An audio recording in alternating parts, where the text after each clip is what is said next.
Le Premier ministre François Fillon était aujourd'hui sur le site du commissariat à l'énergie nucléaire de Cadarache. Une visite sur le chantier du réacteur nucléaire de recherche sur le comportement des combustibles pour les centrales et la médecine nucléaire. Ce sont les principales fonctions de ce nouvel outil. C'est un reportage de Hugues Girard et de Gaël Cara. Le RJH, réacteur Jules Horowitz, sera d'ici 4 ans le seul réacteur nucléaire expérimental en France. Compte tenu de son prix, 700 millions d'euros, il appartiendra à tous ceux qui l'ont financé, le CEA pour moitié, mais aussi EDF et plusieurs électriciens européens. Malgré la taille du bâtiment, ce sera un petit réacteur, 10 fois plus petit qu'un réacteur de centrale nucléaire classique. Il servira en priorité à voir comment se comportent les matériaux fissiles dans le temps. Aujourd'hui, l'énergie nucléaire continue à se développer. Il y a donc de nouveaux matériaux, il y a de nouvelles conditions d'utilisation de ces matériaux. Et il faut toujours répondre aux questions de l'autorité de sûreté. Il faut toujours répondre aussi aux ambitions des industriels qui veulent promouvoir des progrès, de nouveaux matériaux pour améliorer l'efficacité de l'énergie nucléaire tout en garantissant leur sûreté.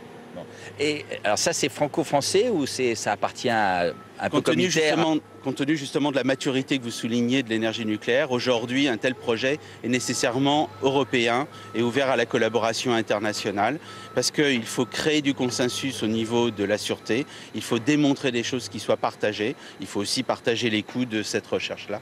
Donc là, nous avons un réacteur en collaboration, construit en collaboration avec des instituts de recherche européens, des électriciens européens et aussi une collaboration avec d'autres pays à l'international.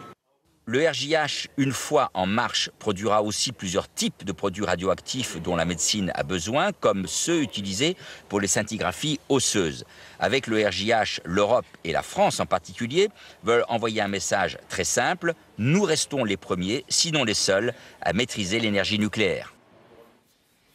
En direct de Cadarache, retrouvons Hugues Girard. Bonsoir Hugues. Quel était précisément l'objet de la visite du chef de l'exécutif aujourd'hui à Cadarache ?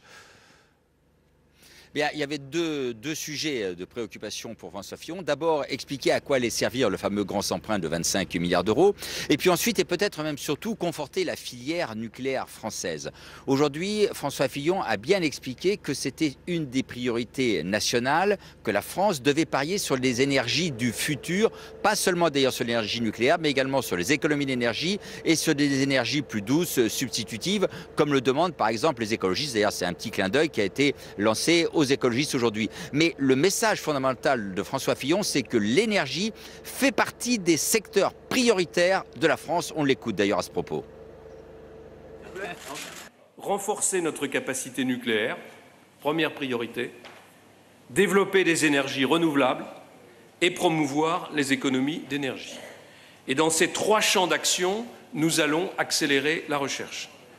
Outre la préparation de la 4e génération de réacteurs nucléaires, dont la caractéristique est qu'ils consommeront moins de combustible et produiront moins de déchets radioactifs, nous allons promouvoir en même temps les énergies renouvelables et la chimie verte. Dans ce volet énergétique, la recherche sur les réacteurs nucléaires figure en bonne place.